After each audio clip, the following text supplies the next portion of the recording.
আসসালামু আলাইকুম। আমি মুন্সিগঞ্জ থেকে আসছি। আমার নাম আতিকুল ইসলাম। বেয়ার ট্রান্সপ্লান্ট করিয়েছি 2000 গ্রাফট। তো আমি খুব সন্তুষ্ট। আমার নিজের চাহিদা মতো, পছন্দের মতো আমি আমার গ্রাফট লাগিয়েছি। 2000ই শেপটাও আমার নিজের পছন্দে করছি। তো আমি অনেক স্বাচ্ছন্দ্য বোধ করছি। তারা খুব হাসির ছলে আমাকে ট্রিটমেন্ট দিয়েছে, আমার সেবা করেছে। তো সমস্ত টিমকে আমার আন্তরিক শুভেচ্ছা। আপনাকে অসংখ্য ধন্যবাদ। আর এই যে দাড়ি ট্রান্সপ্লান্ট করলেন, কেন করলেন? যে আসলে এটা আমার একটু ড্রিম ছিল যে আমার বন্ধু বান্ধব বা সাথের ফ্রেন্ড সার্কেলদের অনেকেরই দাড়ি আছে, আমার অনেক সময় নাই, যদিও হালকা আছে। তো আর কি একটু আনইজি ফিল লাগতো আমার কাছে। তো সেটা আমি আপনার রায়হান ভাইয়ের ইউটিউব চ্যানেল থেকে আমি যতটুকু আমি দেখেছি ততটুকু আমার খুব ভালো লাগছে। তো আশা করছি অনেকের রিভিউ দেখে খুব রেজাল্টও ভালো আসছে, সেজন্য আমার আশা। তো আশা করি ইনশাআল্লাহ আমার রেজাল্টটা ভালো হবে। তো এই যে বেয়ার ট্রান্সপ্লান্ট করলেন, গতকালকে করেছেন, রাইট? জি জি, গতকালকে। আজকে বা কোনো রকম সাইড এফেক্ট ফিল হয়েছে কিনা?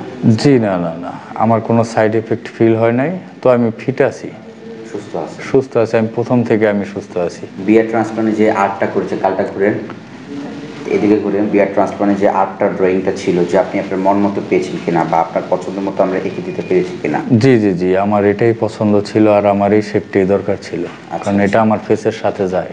ছেলেরা আসলে হলো যে দাড়ি না থাকলে কতটুকু এই জিনিসটা লাইফে পেন দিত, কতটুকু খারাপ লাগতে পারে? আসলে পেন বলতে ছেলেদের দাড়ি ছাড়া আসলে একটা সম্পূর্ণভাবে একটা শোভা পায় না। জি, ঠিক আছে, দাড়ি দরকার আছে বয়সের সাথে সাথে, সেজন্যই আর কি আমার প্ল্যানিংটা আমি করাইছি। 2000 গ্রাফট আমি লাগিয়েছি। যে প্রাইজে ভর্তি পেয়েছেন আমাদের এখানে কতটুকু হলো রিজনেবল ছিল? জি, প্রাইজের কথা বললে আমার জন্য অনেক স্যাক্রিফাইস করা হয়েছে আপনাদের তরফ থেকে, তা না বললেই হয়। আচ্ছা, স্যাক্রিফাইস করে দিয়েছি তো? জি জি জি, আমি খুশি। চাইলে আপনারাও আসতে পারেন রায়হান ভাইয়ের এখানে। আচ্ছা, তো এই যে আমাদের স্টাফ বা নার্স যারা যারা আপনার অপারেশন করেছে, এদের ব্যবহারগুলো কেমন ছিল অ্যাকচুয়ালি? এদের ব্যবহারগুলো আমার খুব ভালো লাগছে, আমার সেন্স খুব ঠিক ছিল। তারা সব কথাবার্তা বলছে আমার সাথে। কতটুকু ব্যথা পেয়েছেন? ব্যথা বলতে এটা মৃদু ব্যথা, এটা কোনো ব্যাপার না, এটা আপনার মানা যায়। মানে সেটা সেরকম ব্যথা না, মানে এটা মানা যায়, এটা কোনো ব্যথা না আর কি। আচ্ছা আচ্ছা, এটা আপনার বুঝেই চাই যে একটু কাজ হইতেছে আর কি, একটুখানি ই লাগছে এই আর বিয়ার কি। ট্রান্সপ্লান্ট করেছেন, এটা কি আপনার বাসার সবাই রাজি ছিল? বাসার সবাই রাজি বলতে তাদের আমি পরে বলা হয়েছে আর কি, যেহেতু আমি এটা করছি। প্রথম অবস্থায় এটা বলি নাই, কারণ তারা এত কিছু বুঝবে না। তো আমি পরবর্তীতে বলে দিছি আর কি যে আমি বেয়ার ট্রান্সপ্লান্ট করছি। দেখে একটু আমি যখন আমার এলাকায় যাব, আচ্ছা, তখন একটু সবাই একটু মানে কি বলবো, আমার দিকে একটু লুক করবো যে এটা কিভাবে সম্ভব হলো বা কিভাবে কেমনে কি করলেন। ঠিক আছে, তখন আর কি আমার এটা আমি বলবো। ঠিক আছে, তো আমি অনেক স্যাটিসফাইড, সেটা বলার আর কিছু নাই। তো আপনি দেখেই বুঝতে পারছেন যে আমি একটু খুশি আছি। কবে থেকে স্বপ্ন ছিল যে আমারও একদিন ভিডিও, কবে থেকে দেখতেন যে আমিও একদিন দাড়ি ট্রান্সপ্লান্ট করব? আসলে এটা আমরা তেমন কিন্তু রিভিউ একটা বেশি একটা দেইনি দাড়ি নিয়ে। কতদিন থেকে ভিডিওগুলো দেখতেন, মানে আপনার ইচ্ছা ছিল কতদিন থেকে? যে আমার এটা 3-4-5 মাস বা সর্বোচ্চ 6 মাস আমি আর এমন একটা নজরে পড়তো আর কি।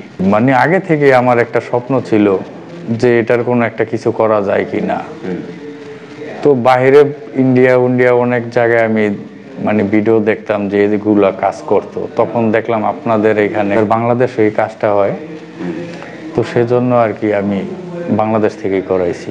ঠিক আছে, তো বাংলাদেশের সার্ভিস কেমন লাগলো? খুব ভালো লাগলো।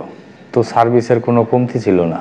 আমার পরিশেষে আমার শেষ কথা, যারা আপনারা হেয়ার বা বেয়ার্ডের জন্য ট্রান্সপ্লান্ট করাতে চান, রায়হান ভাইয়ের সাথে ইউটিউব চ্যানেলের মাধ্যমে যোগাযোগ করে, তার উপরে হোয়াটসঅ্যাপের নাম্বার আছে, সেটা যোগাযোগ করলে সবচাইতে ভালো হয়। তো প্রথমে আমি রায়হান ভাইয়ের সাথে হোয়াটসঅ্যাপে নক দেই, সে আমার ফেসের পিক চায়।